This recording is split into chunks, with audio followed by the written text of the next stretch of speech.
भारतीय सेना को मिलने जा रही है ध्रुवास्त्र मिसाइल की ताकत। बरसों तक चले कठिन परीक्षण के बाद ये मिसाइल सेना में शामिल होने के लिए तैयार हो गई है। अब इसे थल सेना और वायुसेना में तैनात किया जाएगा।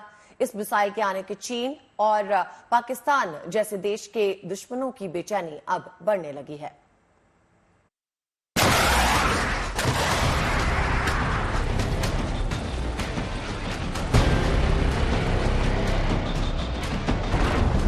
पलक झपकते दुश्मनों को नेस्तनाबूद करने का दम।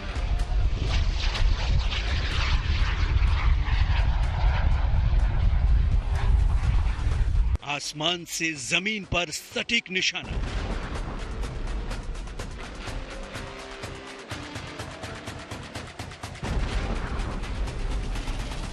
लक्ष्य को ढूंढकर तबाह करने की काबिलियत। Anti tank guided missile Dhruvastra से घबराते हैं देश के दुश्मन।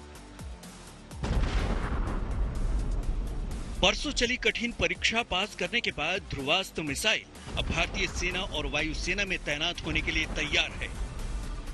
इस मिसाइल ने सेना में शामिल होने के लिए तमाम परीक्षणों को कामयाबी से पूरा किया।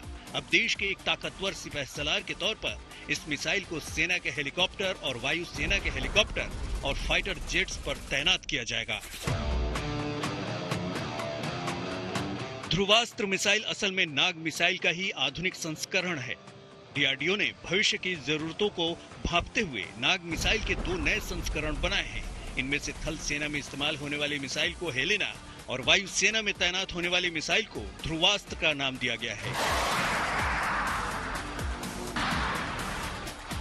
ध्रुवास्त्र एक सेल्फ गाइडेड मिसाइल है, यानी दुश्मन चाहे जहां भी छिपा हो, आंखों से भले ही न दिख रहा हो, लेकिन वो इस मिसाइल की नजरों से बच नहीं सकता। यह मिसाइल फायर एंड फॉरगेट के तर्ज पर काम करती है, यानी एक बार दुश्मन के टारगेट को लॉक कर दिया जाए तो ये उसे तबाह करके ही दम लेती है। अगर टारगेट ने रास्ता बदल दिया तो ये रास्ता बदलकर उसका पीछा करती है। मिसाइल में लगी इंफ्रारेड इमेजिंग सीकर यानी IIR तकनीक इस काम में मिसाइल की मदद करती है। ध्रुवास्त्र मिसाइल में ध्रुवास्त्र तीसरी पीढ़ी की एंटी टैंक मिसाइल है। इसे LCH या प्रचंड हेलीकॉप्टर पर भी तैनात किया जा सकता है। इसके साथ ही इसे ध्रुव हेलीकॉप्टर और एडवांस लाइट हेलीकॉप्टर पर भी तैनात किया जा सकता है। डीआरडीओ ने बरसों की मेहनत के बाद इस मिसाइल को सेना में शामिल होने के काबिल बनाया है। पिछले कई बरसों से इस मिसाइल का लगातार परीक्षण चल रहा था। हर परीक्षण में इस मिसाइल ने सटीक निशाना लगाकर अपनी काबिलियत साबित कर दी है।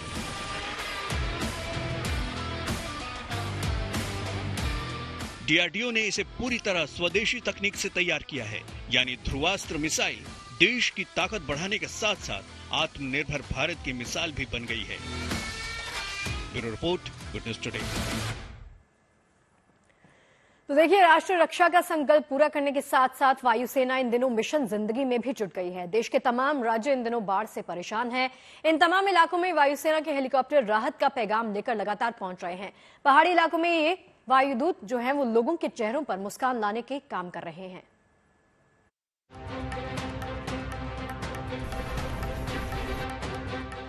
हिंदुस्तान के ये हवाई योद्धा इन दिनों राहत का पैगाम लेकर आ रहे हैं। देश के तमाम राज्यों में इन दिनों कुदरत ने बारिश की चुनौती पेश की है। भारी बारिश की वजह से कुछ पहाड़ी इलाकों तक सड़क मार्ग से पहुंचना नामुमकिन हो गया है। हिमाचल प्रदेश के ऐसे ही इलाकों में वायुसेना के हेलीकॉप्टर जरूरी राहत सामग्री पहुंचाने में जुटे हैं। इन हेलीकॉप्टरों को देखते ही पहाड़ों पर बसे गांव के लोग जरूरी सामान लेने के लिए इकट्ठा हो जाते हैं।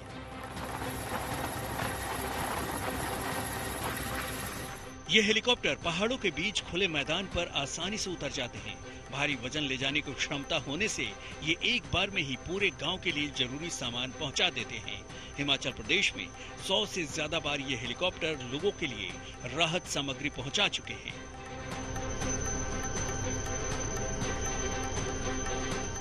वारंगल सेक्टर में भी सेना के ये हेलीकॉप्टर बाढ़ग्रस्त इलाकों में जरूरी सामान पहुंचाने के मिशन में जुटे हैं। वारंगल सेक्टर के कुंडई गांव में वायुसेना के हेलीकॉप्टर ने 600 किलो फूड पैकेट्स पहुंचाए। तेलंगाना में गोदावरी नदी के उफान पर आने के बाद आसपास के गांवों में राहत सामग्री पहुंचाना किसी चुनौती से कम नहीं था, लेकिन सेना के हेलीकॉप्टर ने इस काम को बखूबी कर दिखाया। यहां पानी से घिरने के बाद 6 लोग जान बचाने के लिए एक जेसीबी मशीन के सहारे टिके हुए थे। सेना के हेलीकॉप्टर ने मुसीबत में फंसे इन लोगों को सकुशल बाहर निकाला। ये तस्वीरें इस बात की गवाह हैं कि राष्ट्र रक्षा के साथ साथ वायुसेना हर एक हिंदुस्तानी की हिफाजत के संकल्प को बखूबी पूरा कर रही है। Bureau report, good news today.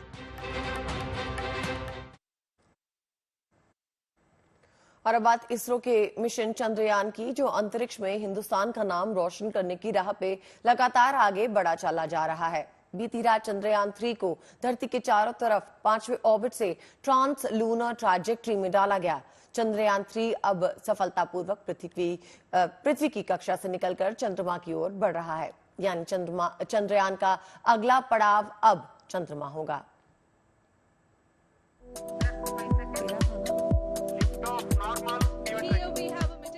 भारतीय अंतरिक्ष अनुसंधान संगठन यानी इसरो के मिशन चंद्रयान 3 ने अपनी कामयाबी का एक चरण पूरा कर लिया। उसने पृथ्वी की ऑर्बिट के सभी चक्कर अपने तय समय में पूरे किए और अब इसरो ने चंद्रयान को चंद्रमा के रास्ते की तरफ इजेक्ट कर दिया। देर रात किए गए अपने एक ट्वीट में इसरो ने बताया कि उन्होंने तय समय पर इंजन को पृथ्वी की ऑर्बिट से इजेक्ट करने के लिए ऑन किया और उसको पर्याप्त एक्सेलरेशन देकर चांद की तरफ जाने वाले रास्ते पर भेज दिया। आपको बता दें कि इंजन को एक ऑर्बिट से दूसरी ऑर्बिट में भेजने के लिए स्पीड देने की इस प्रक्रिया को वैज्ञानिक भाषा में इंजेक्शन कहा जाता है। इस प्रोसेस को इसरो की टेलीमेट्री, ट्रैकिंग और कमांड नेटवर्क यानी ISTRAC इकाई अंजाम देती है। इसरो ने अपने ट्वीट में ये भी कहा कि हमारा अगला स्टॉप चंद्रमा है। उन्होंने कहा कि हम 5 अगस्त को पहुंचेंगे। इसके मायने ये हैं कि तय शेड्यूल के मुताबिक चंद्रयान 3 पृथ्वी की कक्षा से बाहर निकलकर अब चांद की ऑर्बिट की तरफ बढ़ रहा है। इसके बाद अब चंद्रमा की कक्षा से चंद्रयान 5 दिन की दूरी पर है। अगर सब कुछ ठीक ठाक रहा तो 5 अगस्त 2023 तक ये यान चंद्रमा की ऑर्बिट में प्रवेश कर जाएगा। यहाँ चंद्रयान 16 अगस्त तक चांद के चक्कर लगाएगा, जिसके बाद 23 अगस्त को चंद्रमा की सतह पर चंद्रयान 3 की लैंडिंग हो जाएगी। चंद्रयान 3 सफलतापूर्वक पृथ्वी की कक्षा से निकल चुका है और अब ये चंद्रमा की तरफ बढ़ रहा है। बता दें कि अनुमान है कि चंद्रयान 3 23 अगस्त को शाम 5:47 पर चंद्रमा के दक्षिणी सिरे पर लैंड करेगा। Bureau report, good news today. अब दुनिया में भारत के परचम की एक और तस्वीर आपको दिखाते हैं। दुनिया की सबसे छोटी उम्र की पर्वतारोही बनकर भारत की सानवी सूद ने इतिहास रच दिया है। 8 साल की उम्र में सानवी ने रूस की सबसे ऊंची चोटी एल्बर्स को फतेह कर लिया है। बर्फीले तूफानों से लड़कर सानवी ने -25 डिग्री तापमान में एल्बर्स के शिखर पर शान से तिरंगा फहराया। आज सानवी की इस कामयाबी पर पूरा देश उस पर नाज कर रहा है।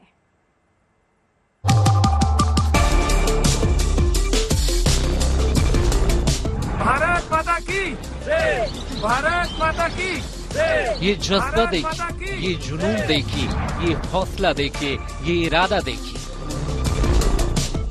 जिसकी बदौलत कच्ची उम्र में इस बच्ची ने कामयाबी का पहाड़ लांघ दिया है। उम्र भले ही छोटी है, लेकिन उपलब्धि ऐसी कि आज पूरे देश को इस बेटी पर अभिमान है।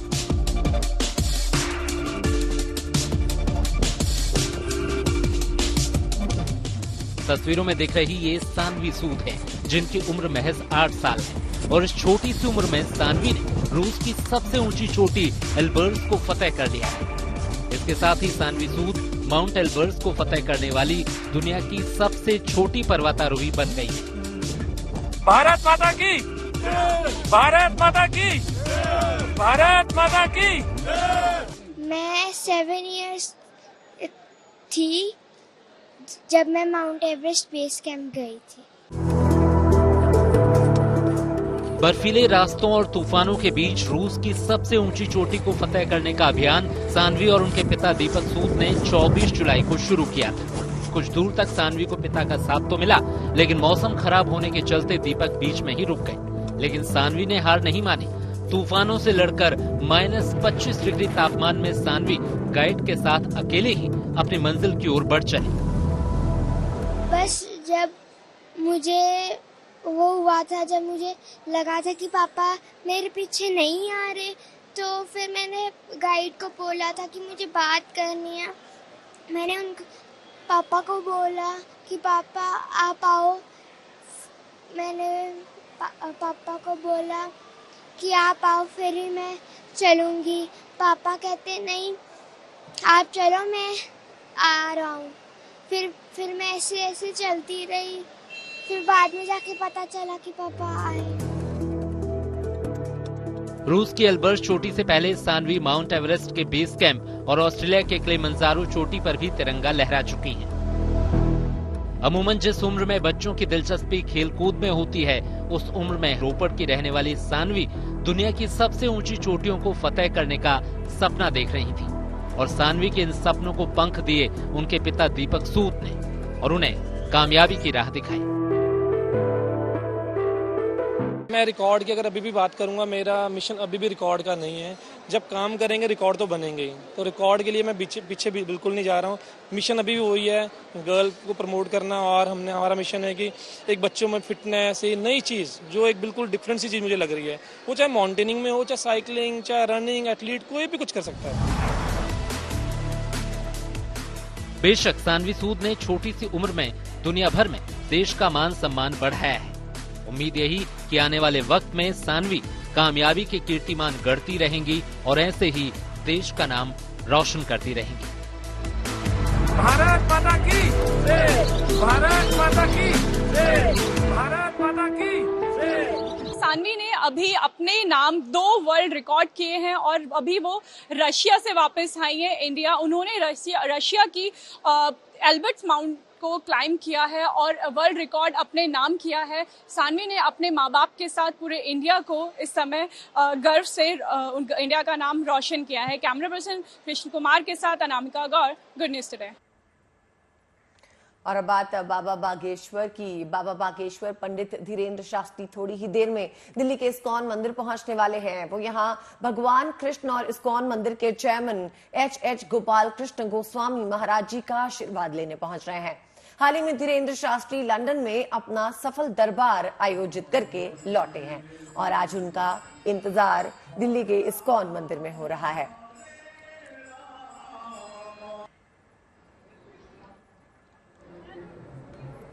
अनामिका गौड़ दिल्ली के इस्कॉन मंदिर से हमारे साथ जुड़ गई हैं। आइए सीधा रुख करते हैं अनामिका का, उनसे जानते हैं पंडित धीरेन्द्र शास्त्री के आने का सही वक्त क्या है। अनामिका, वैसे तो 12 बजे कहा जा रहा था कि धीरेन्द्र शास्त्री दिल्ली के इस्कॉन मंदिर पहुंचेंगे, लेकिन अभी थोड़ी लेट हो गया है। क्या एस्टिमेटेड टाइम है जब वो पहुंचेंगे और भक्तों की भीड़ क्या वहां पर भी मौजूद है आज? जी देखिए अदिति, इस समय हम मौजूद हैं दिल्ली के ईस्ट ऑफ कैलाश के इस्कॉन टेम्पल में। आप देख सकते हैं कि अभी फिलहाल भीड़ तो यहाँ पे भक्तों की नहीं है, क्योंकि सुरक्षा की दृष्टि से, क्योंकि जो बाबा धीरेन्द्र कृष्ण शास्त्री है वो यहाँ के चेयरमैन गोपाल गोस्वामी जी से, कृष्ण गोस्वामी जी से मिलने आ रहे हैं। हाँ, लेकिन उनकी सुरक्षा के प्रबंध यहाँ पे जरूर किए गए हैं। QRT की टीम लगा दी गई है, दिल्ली पुलिस है और यहाँ पे जो भक्त जो अमूमन आते हैं उन्हें भी रोक दिया गया है। सुरक्षा की दृष्टि से ये फैसला लिया गया है। 12 बजे जो है धीरेन्द्र कृष्ण शास्त्री ने यहाँ पे आना था, लेकिन अभी थोड़ी देरी से चल रहा है। दूसरी बार जो है वो दिल्ली आ रहे हैं। इससे पहले अपनी हनुमंत कथा करने वो दिल्ली आए थे और इस समय जो है इस बार वो जो यहाँ के चेयरमैन है गोपाल कृष्ण गोस्वामी जी, उनसे मीटिंग करने आ रहे हैं, उनका आशीर्वाद लेने आ रहे हैं। और ये पहली बार नहीं है कि जब धीरेन्द्र कृष्ण शास्त्री किसी अपने ही जैसे किसी महात्मा से मिल रहे हैं। इससे पहले भी वो देवकी नंदन महाराज जी से मिले थे, राम भद्राचार्य जी से भी वो अक्सर मिलते आ रहे हैं और इससे अभी कुछ दिनों पहले ही वो लंदन से वापस लौटे हैं। वहां उन्होंने हनुमंत कथा की थी और अभी आप देख सकते हैं कि तैयारियां यहाँ पे इस्कॉन पे पूरी चल रही है। धीरेन्द्र कृष्ण शास्त्री के स्वागत के लिए जो है आप देख सकते हैं बैरिकेडिंग यहाँ पे लगा दी गई है, ताकि जो भक्त है वो थोड़ा दूर यहाँ पे रहे, क्योंकि जब हम अक्सर देखते हैं जब धीरेन्द्र कृष्ण शास्त्री आते हैं तो उन्हें देखने के लिए भीड़ उमड़ पड़ती है। उस भीड़ यहाँ पे वो भीड़ ना हो, क्योंकि हनुमंत कथा का आयोजन नहीं किया जा रहा है। वो एक भेंट के लिए यहाँ पे आ रहे हैं, आशीर्वाद यहाँ पे लेने आ रहे हैं। हो सकता है कि बातचीत हो, अन्य विषय पे बातचीत हो, क्योंकि धीरेन्द्र कृष्ण शास्त्री जो है हमेशा हिंदुत्व की बात करते हैं, अलग अलग हिंदू धर्म गुरुओं से मिलते हैं, तो बातचीत जरूर होगी और हम भी उनसे बातचीत करने की कोशिश करेंगे। उनके लंदन में जो उनकी हनुमंत कथा थी उसके बारे में उनसे बातचीत करने की कोशिश करेंगे। फिलहाल जो है इस समय इस्कॉन टेम्पल पे धीरेन्द्र कृष्ण शास्त्री का इंतजार किया जा रहा है। अनामिका, ये बताइए, देखिए पिछली बार हमने ये देखा था कि जहां पर धीरेन्द्र शास्त्री पहुंचे थे, जरूरत से ज्यादा, नंबर से ज्यादा एस्टिमेटेड संख्या में श्रद्धालु पहुंच गए थे, जिनको मैनेज करना थोड़ा सा मुश्किल हो गया था। अभी चूंकि आप तस्वीरें दिखाई रही हैं कि मैनेजमेंट कैसा किया जा रहा है, लेकिन अक्सर ये देखा जाता है कि जहां भी धीरेन्द्र शास्त्री आते हैं, उनको सुनने के लिए, उनको देखने के लिए, उनके प्रवचन सुनने के लिए बहुत बड़ी तादाद में श्रद्धालु वहां पर उमड़ पड़ते हैं। प्रॉपर मैनेजमेंट, प्रॉपर तस्वीर आपको नजर आ रही है कि यहां भी सिचुएशन को इन कंट्रोल कर लिया जाएगा? किसी से बातचीत की है आपने वहां पर? देखिए, क्योंकि जो इससे पहले आयोजन हुआ था उसका ऐलान किया गया था, पोस्टर लगाए गए थे कि हनुमंत कथा के लिए धीरेन्द्र कृष्ण शास्त्री आ रहे हैं, लेकिन जो ये भेंट होनी है इसके बारे में ज्यादा लोगों को पता नहीं है। लेकिन जो लोग मंदिर में दर्शन के लिए आए हैं, भगवान के दर्शन के लिए आए हैं, उन्हें हालांकि यहाँ पे जानकारी जरूर मिल सकती है कि धीरेन्द्र कृष्ण शास्त्री जो है इस्कॉन टेम्पल में आ रहे हैं। फिलहाल तो इतनी भीड़ की आशंका यहाँ पे नहीं जताई जा रही है। अमूमन जो लोग दर्शन के लिए इस्कॉन में आते हैं वही यहाँ पे मौजूद है, बहुत भीड़ इस समय यहाँ पे मौजूद नहीं है। लेकिन सिचुएशन कंट्रोल में रहे इसीलिए हम आपको दोबारा से तस्वीरों में दिखा रहे हैं कि बैरिकेडिंग कर दी गई है कि जिस एरिया में धीरेन्द्र कृष्ण शास्त्री जी आएंगे, गोपाल कृष्ण गोस्वामी जी से भेंट करेंगे, उस एरिया को पूरा बंद कर दिया गया है। क्यूआरटी की यहाँ पे टीम लगा दी गई है, सिचुएशन ताकि कंट्रोल में रहे। कोई भी अगर धीरेन्द्र कृष्ण शास्त्री को देखता है तो भगदड़ ना मच जाए, ऐसी स्थिति पैदा ना हो, इसके पूरे पुख्ता इंतजाम इस समय इस्कॉन टेम्पल में किए गए हैं।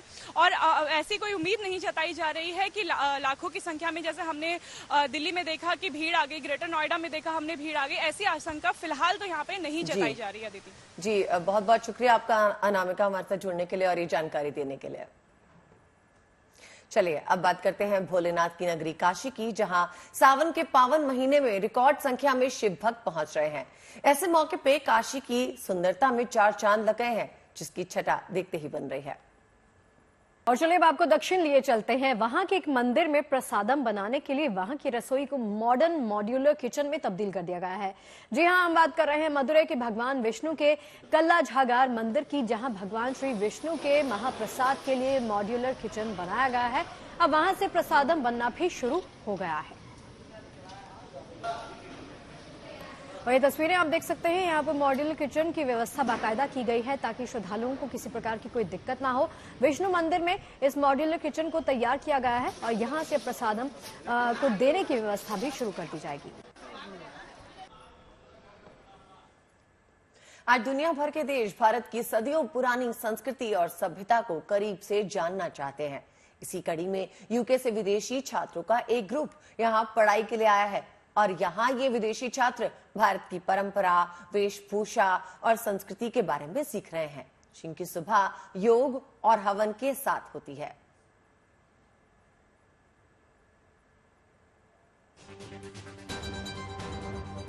As I told you earlier, this is two countries coming together and they are shaking a light shake hand. It's a nice amount of significance. It says that even in times of trouble, whenever you need help. Namaste, मेरा नाम Jordan है, मैं Essex से हूँ, मैं NTU my पाता हूँ। ये 7 समंदर पार से आए विदेशी छात्र हैं जो भारत में आकर यहाँ की संस्कृति और सभ्यता को बारीकी से समझ रहे हैं।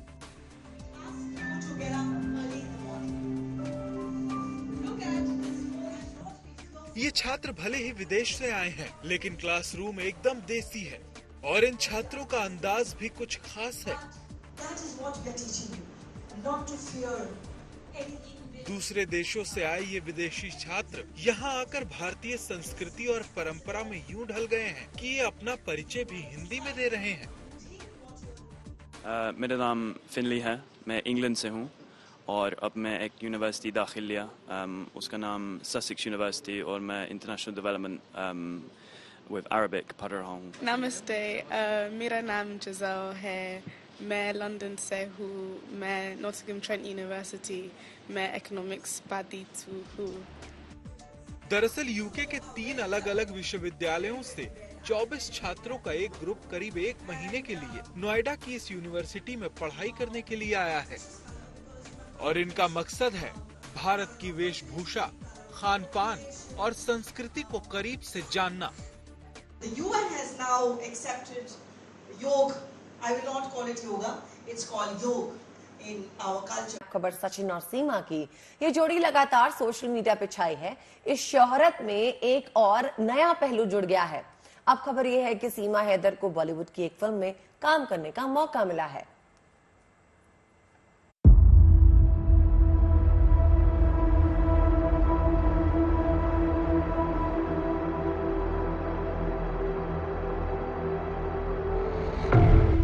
प्यार और पबजी के फेर में सरहद लांघकर हिंदुस्तान आई सीमा हैदर ने अपने प्रेमी सचिन का साथ तो पा लिया,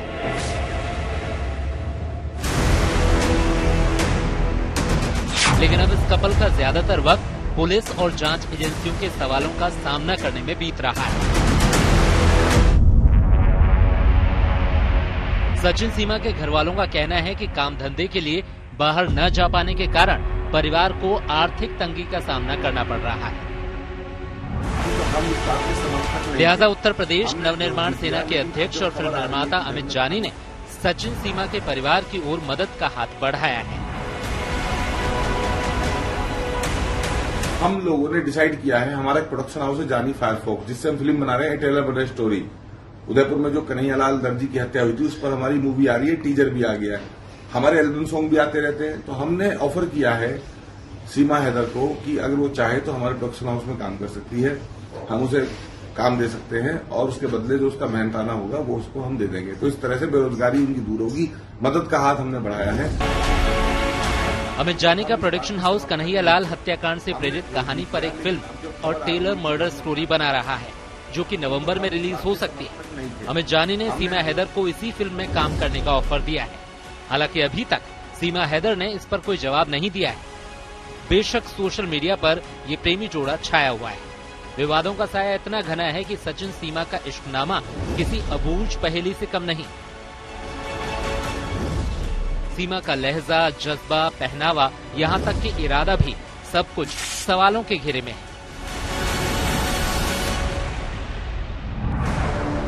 लेकिन इस सब के बीच सचिन सीमा की जोड़ी लगातार सुर्खियां बटोर रही है और अब फिल्म में काम करने के इस ऑफर के पीछे एक बड़ी वजह ये भी है कि अब ये जोड़ी किसी परिचय की मोहताज नहीं। लखनऊ से आशीष श्रीवास्तव के साथ bureau report, good news today.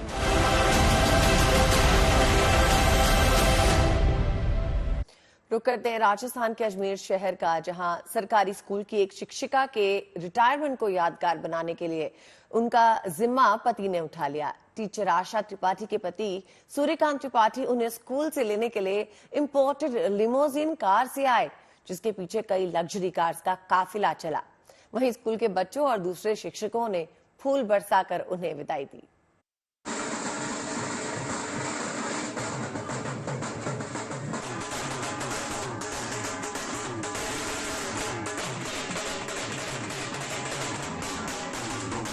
इकतीस जुलाई की तारीख आशा देवी शायद ही कभी भूले।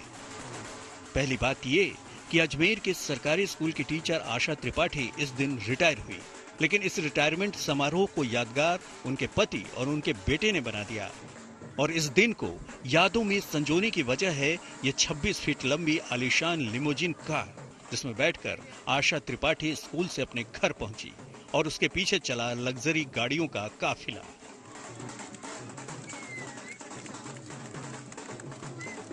ये मेरे स्टाफ की और मेरे बच्चों